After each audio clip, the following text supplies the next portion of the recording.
Hi friends. ഓവനും ബീറ്ററും cake ടിന്നും ഒന്നും ഇല്ലാണ്ട് കുക്കറിൽ നേരിട്ട് ഒഴിച്ചിട്ട് ആദ്യമായിട്ട് കേക്ക് ഉണ്ടാക്കുന്നവർക്ക് പോലും ഈസി ആയിട്ട് തയ്യാറാക്കാൻ പറ്റുന്ന നല്ല സോഫ്റ്റ് ആയിട്ടുള്ള ഒരു ക്യാരറ്റ് കേക്കിൻ്റെ റെസിപ്പിയാണ് നമ്മളിപ്പോൾ ചെയ്യാൻ പോകുന്നത്. അപ്പോൾ നമുക്കിതിന് വേണ്ടിയിട്ട് 1 കപ്പ് മൈദയാണ് വേണ്ടത്. അതൊരു അരിപ്പയിലേക്ക് ഇട്ട് കൊടുക്കുന്നുണ്ട്. ഇതിലേക്ക് 1 ടീസ്പൂൺ അളവിൽ ബേക്കിംഗ് പൗഡറും കൂടെ ഇട്ട് കൊടുക്കുന്നുണ്ട്. ഈ ഒരു കേക്കിന് നമുക്ക് ബേക്കിംഗ് സോഡയുടെ ആവശ്യമില്ല കേട്ടോ. ഒരു നുള്ളുപ്പും കൂടി ഇട്ട് കൊടുക്കാം. എന്നിട്ട് നമുക്ക് നന്നായിട്ടൊന്ന് അരിച്ചെടുക്കാം. 2-3 പ്രാവശ്യം നല്ലോണം അരിച്ചെടുക്കാം കേട്ടോ. എന്നിട്ട് നമുക്കിതൊന്ന് മാറ്റി വയ്ക്കാം. പിന്നെ നമ്മളിപ്പോൾ കുക്കറിലാണ് കേക്ക് ഉണ്ടാക്കാൻ പോകുന്നത്. കുക്കർ തന്നെ വേണമെന്നൊന്നുമില്ല. ഞാനിപ്പോൾ കുക്കർ എടുത്തത് കൊണ്ട് ഇതിൽ നമ്മൾ ബട്ടർ പേപ്പറൊക്കെ ഇട്ട് കൊടുത്ത് സൈഡൊക്കെ ഒന്ന് ഗ്രീസ് ചെയ്ത് കൊടുക്കുന്നുണ്ട്. പിന്നെ നമുക്ക് പഞ്ചസാര വേണം. 1 കപ്പ് പഞ്ചസാരയിലേക്ക് 3 ഗ്രാമ്പൂ, ഒരു ചെറിയ കഷ്ണം ജാതിപത്രിയും കൂടി ഇട്ട് കൊടുക്കുന്നുണ്ട്. പിന്നെ ഒരു 1/2 ടീസ്പൂൺ അളവിൽ കറുവപ്പട്ട പൊടിച്ചതാണ് ഇട്ട് കൊടുക്കുന്നത്. പൊടിക്കാത്ത കറുവപ്പട്ട ആണെങ്കിൽ ഒരു ചെറിയ പീസ് ഇട്ട് കൊടുത്താൽ മതി. എന്നിട്ട് നല്ല ഫൈനായിട്ട് ഇത് പൊടിച്ചെടുക്കണം. ഒട്ടുമില്ലാത്ത ക്ലീൻ ആയിട്ടുള്ളൊരു ബൗളിലേക്ക് 2 മുട്ട ഇട്ട് കൊടുക്കാം.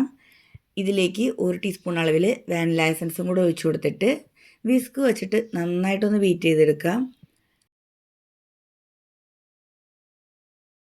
നന്നായിട്ട് ഫ്ലഫി ആയിട്ട് വരുന്നത് വരെയും നമുക്ക് വിസ്ക് വെച്ചിട്ട് ഒന്ന് ബീറ്റ് ചെയ്തെടുക്കാം.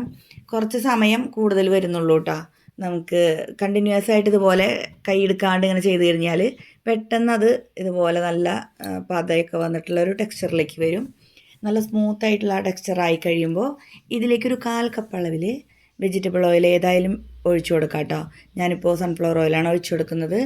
എന്നിട്ട് നന്നായിട്ട് ബീറ്റ് ചെയ്തെടുക്കാം. ആ ഒരു ഓയിലും ഈ ഒരു മുട്ടയും കൂടെ നന്നായിട്ട് മിക്സായിട്ട് വരണം. അപ്പോൾ നന്നായിട്ട് ഒന്ന് ബീറ്റ് ചെയ്ത് നമുക്ക് മാറ്റി വയ്ക്കാം. ഇനി ഇതിലേക്ക് പൊടിച്ച പഞ്ചസാര കുറേശ്ശെയായിട്ട് ചേർത്ത് കൊടുത്തിട്ട് നന്നായിട്ട് ബീറ്റ് ചെയ്തെടുക്കാം കേട്ടോ.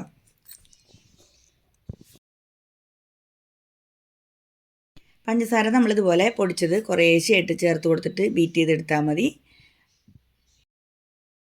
പൊടിച്ച പഞ്ചസാര ആയതുകൊണ്ട് തന്നെ പെട്ടെന്ന് തന്നെ ഇത് നല്ലോണം മിക്സാക്കി എടുക്കാനായിട്ട് പറ്റും. അപ്പോൾ ഇതിങ്ങനെ വിസ്ക് വെച്ചിട്ട് ഇങ്ങനെ നന്നായിട്ട് ഇളക്കി ഇളക്കി ഇതുപോലെ നല്ല സോഫ്റ്റ് ആയിട്ടുള്ളൊരു ടെക്സ്ചറിൽ വരുമ്പോൾ നമ്മുടെ ആ ഒരു കൂട്ട് റെഡിയായി. ഇതിലേക്ക് നമ്മൾ ഗ്രേറ്റ് ചെയ്തിട്ടുള്ള ക്യാരറ്റാണ് ഇട്ട് കൊടുക്കുന്നത്. 1 കപ്പ് അളവിൽ ക്യാരറ്റ് ഗ്രേറ്റ് ചെയ്തതും കൂടെ ഇട്ട് കൊടുത്തിട്ട് ഇതേ വിസ്ക് വെച്ചിട്ട് നന്നായിട്ടൊന്നും കൂടെ മിക്സ് ചെയ്തെടുക്കണം. അപ്പോൾ അത്യാവശ്യം വലിപ്പമുള്ളൊരു ക്യാരറ്റ് ആണെന്നുണ്ടെങ്കിൽ നമുക്കിതുപോലെ 1 കപ്പ് അളവിൽ കിട്ടും കേട്ടോ. ഇനി നമുക്ക് അരിച്ചു വെച്ചിട്ടുള്ള ഡ്രൈ ഇൻഗ്രീഡിയൻസ് കുറേശ്ശെയായിട്ട് ചേർത്ത് കൊടുത്തിട്ട് മിക്സ് ചെയ്തെടുക്കാം. വിസ്ക് കൊണ്ടാകുമ്പോൾ എല്ലാ വശത്തും ഒരുപോലെ എത്തുകയും ചെയ്യും. ഇളക്കിയെടുക്കാനായിട്ട് നമുക്ക് എളുപ്പമാണ്. അപ്പോൾ കുറേശ്ശെ പൊടി ചേർത്തിട്ട് നമുക്കിതുപോലെ മിക്സ് ചെയ്തെടുക്കാം. ഇനി നമുക്കിതിലേക്ക് ഒരു ഇൻഗ്രീഡിയൻറ്റ് കൂടെ ചേർത്ത് കൊടുക്കണം. പാലാണ് നമുക്കിതിലേക്ക് ചേർത്ത് കൊടുക്കാനുള്ളത്. നമ്മുടെ കേക്ക് നല്ല സോഫ്റ്റായിട്ട് കിട്ടാനും ആ ഒരു ടെക്സ്ചർ കറക്റ്റ് ആവാനും വേണ്ടിയിട്ട് ഒരു 1/4 കപ്പ് അളവിൽ പാൽ നമ്മൾ ചേർത്ത് കൊടുക്കുന്നുണ്ട്.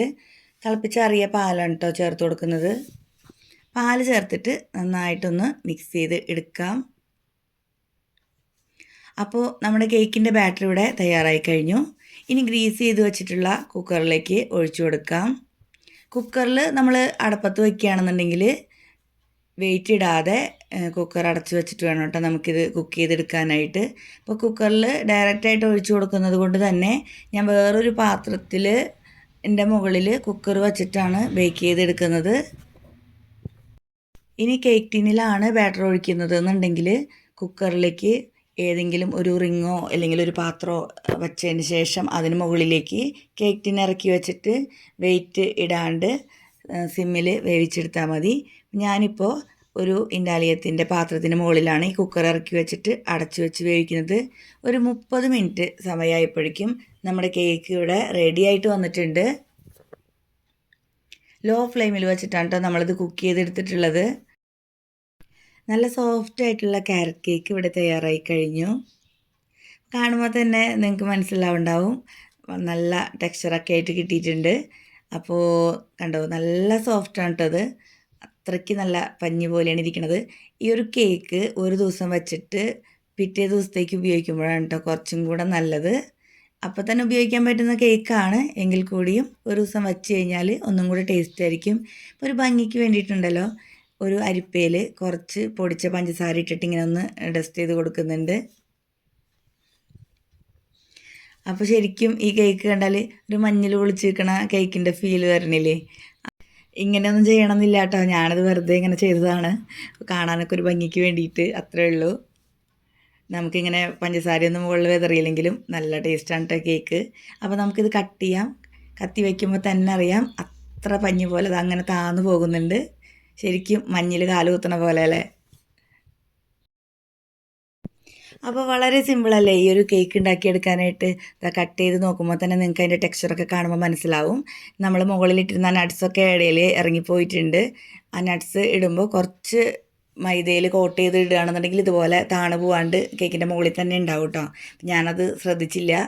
പിന്നെ നല്ല ടേസ്റ്റാണ്, ഉണ്ടാക്കി നോക്കൂ, ഫീഡ്ബാക്ക് അറിയിക്കൂ. Thanks for watching.